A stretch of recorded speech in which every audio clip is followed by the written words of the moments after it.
Today we're going to talk about MBTI Decoded. We're going to get to the bottom of what these 4 letters actually mean and why it's so important to not just look at the surface 4 letters of a type. So, for example, let's look at the ISTP. But before we get into the ISTP, let's look generally at what the format is, or the syntax, if you will, of an MBTI type.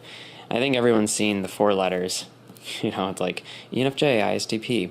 Well, these have a meaning besides just what it looks like on the outside.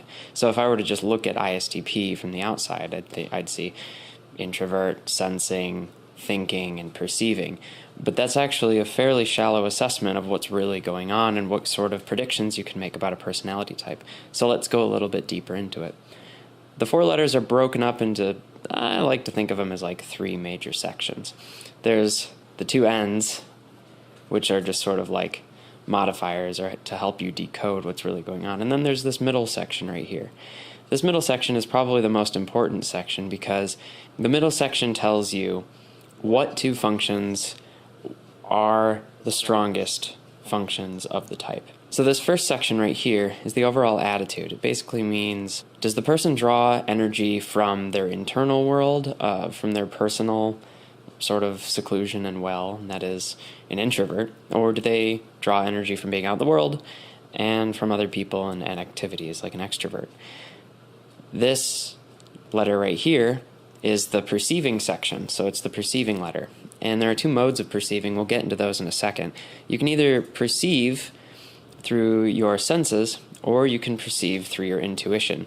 Everyone does both. This just denotes which one you prefer. This letter here is the judgment category. And it's not judgment in the sense like, I'm judging you. Everyone kind of latches onto that wording. It's actually a poorly worded category, I think, initially because it gives the wrong impression. But if you can get over the fact that it's not judgment in a negative or positive way, it's a fairly accurate word. It just answers the question, what is something worth? How do I fit it into my value system? Or how do I make sense of it? This can either be thinking, a T for thinking, or it can be an F for feeling. And this last letter here is a modifier. It's a straight up modifier. And it basically just indicates which one of these functions is going to be shown on the outside. This category, remember, is your judgment category. This category is your perceiving category. So this one says, well, it's either perceiving, P, or judging, J, that is going to be shown externally. So let's go a little bit deeper into both of these middle categories, because that's where most of the sort of action lies. Let's first look at perceiving. The perceiving category answers the question, what is it? So perception asks the question, what is something? And you can do this in 2 ways, so the model goes. So you can do this through your senses. And this is a very literal way of perceiving what something is. It just looks at, well, what are the sensations either externally or internally?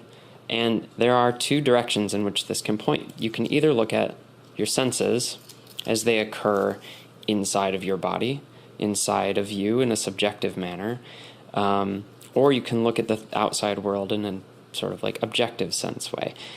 Extroverted sensing is looking at the physical details of the world and sensation possibilities. Second way you can take in information is through intuition. Kind of capitalize the N there. You can't really use I for intuition because it's already taken for introversion. So next best thing is N. You can, again, have 2 flavors of intuition. You can have introverted intuition and extroverted intuition. Intuition deals with abstracts, concepts, so it's always looking for meaning behind meaning, and extroverted intuition is mainly focused on sort of like objective possibilities, the ways that situations can go, the things that are not being said objectively, the things that are not happening, what's not in front of them. Introverted intuition is a subjective form of intuition where the user will navigate sort of this abstract landscape of possibilities and try to look for the things that were not presented to them. So it sort of fills in the blanks. You can think of intuition as a form of content aware. So for those of you who are aware of Photoshop, if you have a piece of your photo missing, you can use content aware to sort of make a best guess of what that photo should have contained. That's intuition. Intuition is a way to fill in information when something was not presented to you. Judgment answers the question, what is it worth? Once you've identified what something is through your perception, you can now ask the question, what is something worth? How does it fit with what I know? And that is through your judgment. Two ways you can judge things. You can either do it with thinking. It's probably the easiest to explain. It's like logic, literal logic. It's a hierarchy, structured. It's like a structured hierarchy and connection paths that people take to reason things out. You can use extroverted thinking and introverted thinking. Extroverted thinking is objective thinking, which is focused on making things as formulaic and communicable as possible. And introverted thinking is sort of a subjective logic, which really focuses on maintaining a logical structure internally without necessarily needing to make it external. Well, you can also make value judgments based off of your feeling. You can use extroverted feeling or introverted feeling. Extroverted feeling is concerned with the feeling contained within the environment. Extroverted feelers point their feelings externally. They also gather their information about feelings in a way that focuses on the way that others are directly feeling, rather than introverted feeling, which contains its emotions inside and really focuses on the way that situations make them feel subjectively in order to make value judgments about it. Using all of these 8 functions, we can now see deeper into a type than just the 4 letters. Let's take a look at the ISTP again. So we know that they use sensing, and we know that they use thinking, but how do we know which version of each that they use? This is where I'm going to introduce the compass method. I'm not sure if that's really what it's called, but it is a compass, and it is a method. Typology operates on the concept of poles. Poles are opposing forces, if you will, that complement each other, and when combined, create a whole. So you can think of it like the balance point of a scale, and each side of that scale, the little platter that you put the weight on, is actually a different function. This is your perception pole. The more you use sensing, the less you'll use intuition. The more you use intuition, the less you'll use sensing. This is your judgment pole. Similarly, the more you use thinking, the less you'll use feeling, and vice versa. They balance around this central point here. So we can use this to decipher all of the functions within a type. Let's take a look at the ISTP. We know that they use sensing and thinking. So let's get all 4 of those functions out of here. So how do we know which ones they'll use? Here's a couple tricks. We can see here at the very end of the type, there's this letter. And this letter denotes P or J, and it answers which one of these, P or J, do they use externally. Well, this is a P, so that means sensing, the P category, has to be extroverted. Extroverted. Oh my god. Extroverted. Jeez. So let's take away introverted sensing. And then we're left with these 2. Well, here's a little principle that you can remember. Only one of these can be extroverted. So by elimination, we know that since it's extroverted sensing, it has to be introverted thinking.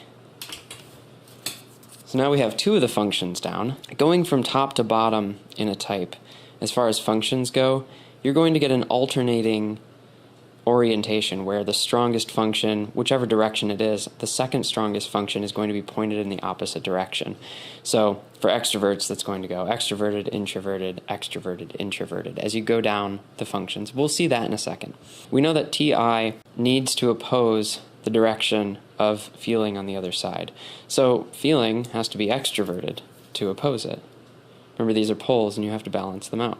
If it's introverted on one side, it's extroverted on the other. If it's extroverted on one side, it's introverted on the other. So we know that they use introverted intuition. So now we have all 4 of the functions used by the ISTP. So how do we know which the strongest one is? Well, you'd think that, hey, like perceiving is external and it's called out right here. So sensing should be extroverted and the strongest. Well, that's not true. So I'm going to introduce an axiom that'll help you remember it. It's pretty easy to remember. An extrovert's strongest function is extroverted, and an introvert's strongest function is introverted. So out of S and T, we know that the introverted one of those, which is thinking, has to be the strongest because they are an introvert. So introverted thinking first, we know it's strongest. Then sensing is going to be second. Then, how do we figure out which ones of these go where? Well, you still use the same sort of idea of opposites. And if we were to draw the, list here the two strongest functions like we have, we can draw a mirror. And we know that it goes judgment first, then perceiving. So then on the opposite side of the mirror, it must go perceiving and then judging. So let's do that again. So you can see here, perception is sort of sandwiched in the middle here, and judgment is sandwiched on the outside. You'll see this pattern with all types where the middle line through the four functions is a mirror. So that's how you figure out how to look deeper into a type. What if this were a J? So what if instead of ISTP, it were ISTJ? Let's go through the same thing, but for the ISTJ.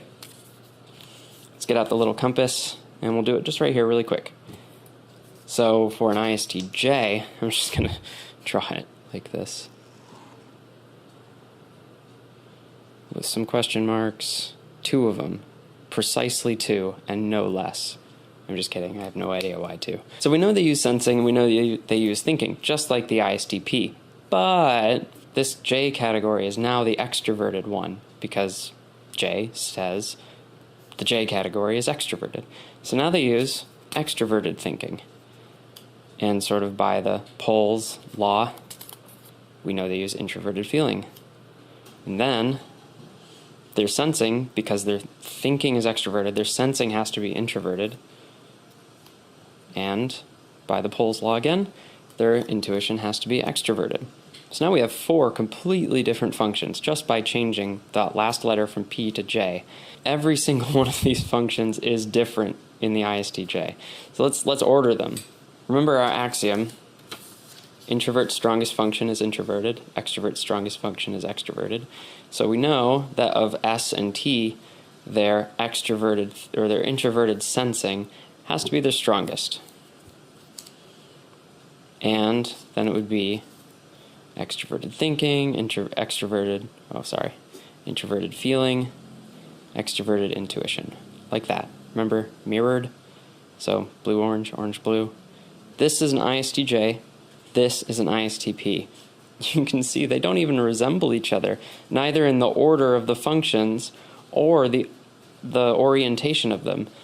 They go introverted, extroverted, sure, but this person's intuition is different than this person's feeling is different than this person's, and they are nothing like each other, really. And this is why it's so important to look at the actual functional arrangement rather than just these four letters, because even the slightest switch of this back one, this last letter from a P to a J, changes everything. It literally changes everything. Okay, let's do one more. Instead of looking at a J, so I'm going to cross this out because we already did that, and then write cool, because, well, I don't know. So now let's look at extrovert. What if they were an extrovert?